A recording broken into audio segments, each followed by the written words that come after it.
आज हम पढ़ेंगे पक्षकारों की अनुबंध करने की क्षमता, कॉन्टेलेक्चुअल कैपेसिटी ऑफ द पार्टीज। अभी तक हमने पढ़ा अनुबंध क्या है, ठहराव क्या है और धारा 10 के अनुसार एक वैध अनुबंध के लक्षण हमने पढ़े हैं, जिसमें हमने पढ़ा कि अनुबंध करने की क्षमता होने वाला व्यक्ति ही अनुबंध कर सकता है और उस अनुबंध को राजनियम द्वारा पारित करवा सकता है।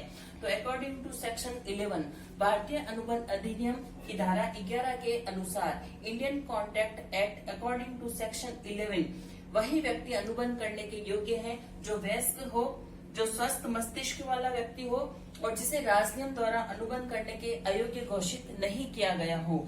इस प्रकार इस धारा का अध्ययन करने के बाद हम यह कह सकते हैं कि कौन कौन व्यक्ति वो है जो अनुबंध करने के अयोग्य है। तो अनुबंध करने की क्षमता नहीं रखने वाले व्यक्ति कौन कौन है जो अनुबंध करने की क्षमता नहीं रखते हैं, उसमें सबसे पहला है अवयस्क, सेकंड है अस्वस्थ मस्तिष्क वाला व्यक्ति और तीसरा है राजनियम द्वारा जिसे अनुबंध करने के अयोग्य घोषित किया गया है। ऐसे व्यक्ति अनुबंध करने के योग्य नहीं है या अनुबंध करने की क्षमता नहीं रखते हैं। अवयस्क कौन है? अवयस्क वह है जिसने अपने जीवन के 18 वर्ष पूरे नहीं किए हैं, वह व्यक्ति अवयस्क कहलाता है।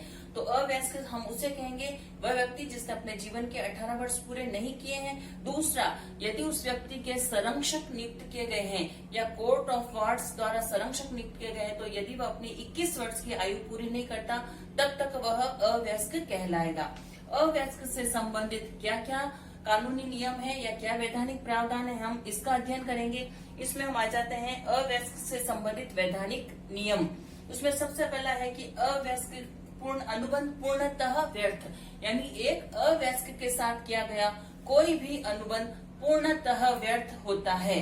यदि कोई व्यक्ति किसी अवयस्क के साथ कोई भी कॉन्ट्रैक्ट करता है या कोई अनुबंध करता है तो वह अनुबंध पूर्णतः व्यर्थ, एब्सोल्युटली वॉइड होगा, उसे हम राजनियम द्वारा पारित नहीं करवा सकते हैं। सबसे पहला वैधानिक नियम यही है। इसके संबंध में मोहरी बीबी बनाम धर्मोदास घोष का विवाद अत्यंत महत्वपूर्ण है।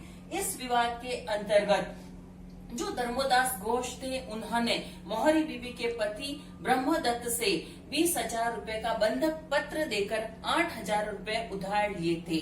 जब उन्होंने पैसे लिए उसके बाद ब्रह्मदत्त को पता चला कि यह तो अवयस्क है, तो उन्होंने उसके अपने वकील से मिलकर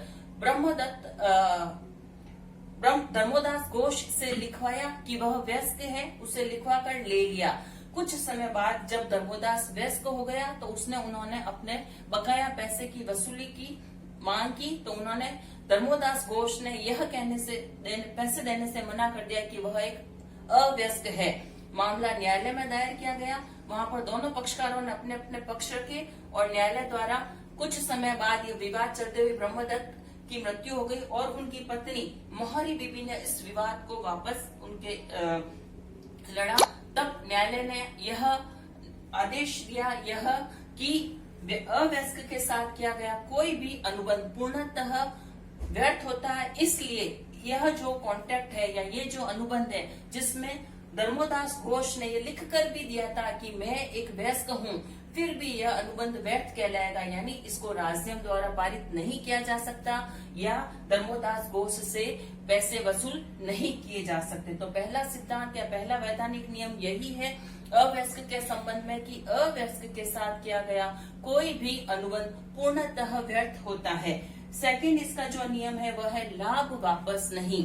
यदि अवयस्क किसी अनुबंध के अंतर्गत जो उसकी अवयस्कता की स्थिति में किया गया है, यदि कोई अनुबंध करता है या कोई लाभ प्राप्त करता है दूसरे पक्षकार से, तो अनुबंध व्यर्थ घोषित होगा और वो जो उसने लाभ प्राप्त किया है उस लाभ को वह वापस नहीं लौटा सकता।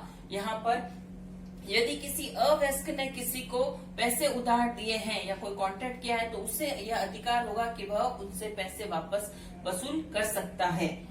तीसरा सिद्धांत है पुष्टिकरण का सिद्धांत। यह सिद्धांत ये कहता है कि यदि कोई अवयस्कता में कोई कॉन्ट्रैक्ट या अनुबंध करता है और फिर वह वयस्क हो जाता है, तो जो उसने अवयस्कता के समय जो अनुबंध किया था उसको वयस्क होने पर उसकी पुष्टि नहीं कर सकता या उसको स्वीकार नहीं कर सकता, उसे वापस से व्यस्क होने पर एक नया अनुबंध बनाना पड़ेगा। वह अपनी अवयस्कता की स्थिति में किए गए किसी भी अनुबंध को व्यस्क होने पर उसी अनुबंध को स्वीकार नहीं कर सकता या पुष्टिकरण के सिद्धांत के बाद अब हम नेक्स्ट पढ़ेंगे अवरोध का सिद्धांत, डॉक्ट्राइन ऑफ एरिस्टोटल। इस सिद्धांत के अनुसार अवयस्क से संबंधित वैधानिक सिद्धांत यह है कि यदि कोई अवयस्क किसी व्यक्ति को यह बताकर कि मैं वयस्क हूँ और उसको विश्वास दिलाता है कि मैं वयस्क हूँ और कोई अनुबंध करता है, तो भी ऐसे अनुबंध को कोई जो दूसरा पक्षकार है वह न्यायालय द्वारा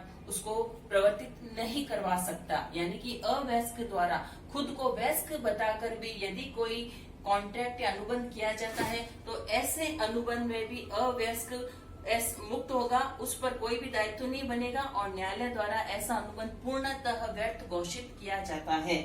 नेक्स्ट है अनिवार्य आवश्यकताओं के संबंध में वैधानिक नियम। अवयस्क के संबंधित जो अनिवार्य आवश्यकताएं हैं, यदि कोई अवयस्क किसी अन्य व्यक्ति से अपनी अनिवार्य आवश्यकताओं की पूर्ति करता है तो इसके संबंध में नियम यह है कि वह व्यक्ति उस अवयस्क की संपत्ति में से राशि वसूल कर सकता है।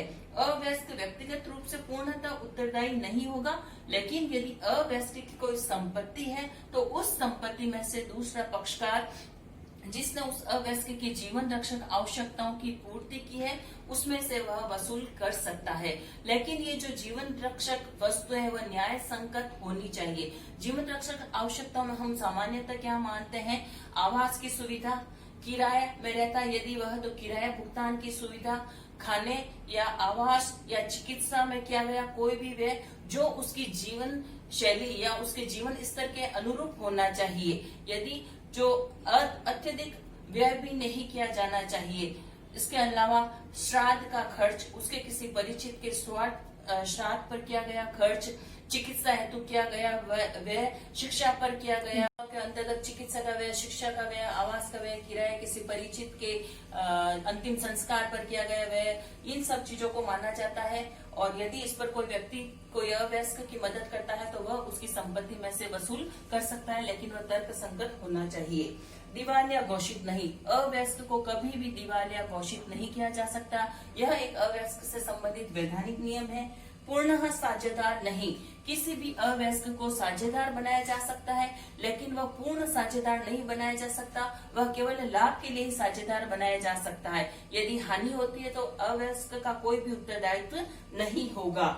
एजेंट नहीं, किसी भी अवयस्क को एजेंट बनाया जा सकता है, लेकिन वह नियोक्ता ही उसके कार्यों के लिए उत्तरदायी होगा। एजेंट बनने पर वह तीसरे पक्षकार के प्रति उसकी कोई भी दायित्व या उत्तरदायित्व नहीं होगा।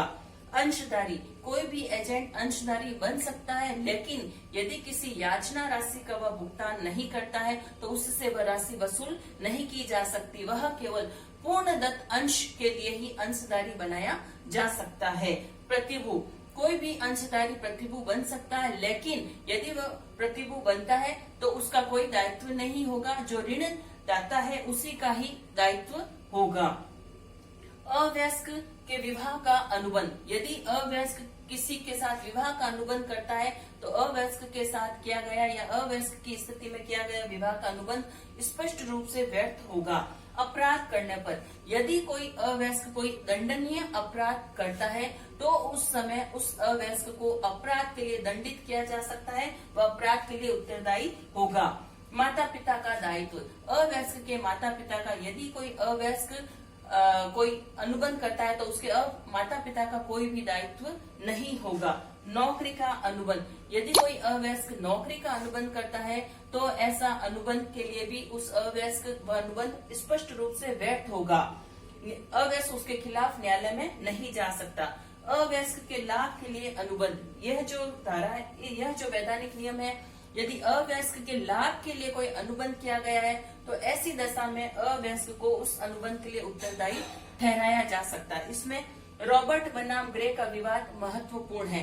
रॉबर्ट एक प्रशिक्षक थे जिसमें ग्रे ने उनसे जो ट्रेनिंग करने के लिए प्रशिक्षण प्राप्त करने के लिए खिलाड़ी थे रॉबर्ट, तो एक खिलाड़ी का प्रशिक्षण लेने के लिए ग्रे ने उनसे एक एग्रीमेंट या अनुबंध किया और कुछ राशि का भुगतान करने का वचन दिया। रॉबर्ट ने ग्रे को पूरा प्रशिक्षण दिया, अपने साथ वो विदेशी दौरों पर ले जाते थे, लेकिन बाद में ग्रे ने उनको भुगतान करने से मना कर दिया प्रशिक्षण का। न्यायालय ने यह डिसीजन दिया, यह निर्णय दिया कि चूंकि रॉबर्ट एक खिलाड़ी थे और वह ग्रे को खिलाड़ी बनाना चाहते थे, उसको प्रशिक्षण देकर, जो कि उसके भविष्य के लिए बहुत ही उपयोगी थे, तो यहाँ पर यह ग्रे जो कि अवयस्क था, उसके लाभ का यह एक अनुबंध है, इसलिए इसमें यह अनुबंध प्रवर्तित कराया जा सकता है और ग्रे रॉबर्ट को जो भी प्रशिक्षण की राशि है उसका भुगतान करने के लिए उत्तरदायी होगा। इस प्रकार हमने पक्षकारों के अनुबंध करने की क्षमता और अवयस्क से संबंधित वैधानिक नियमों का अध्ययन किया है।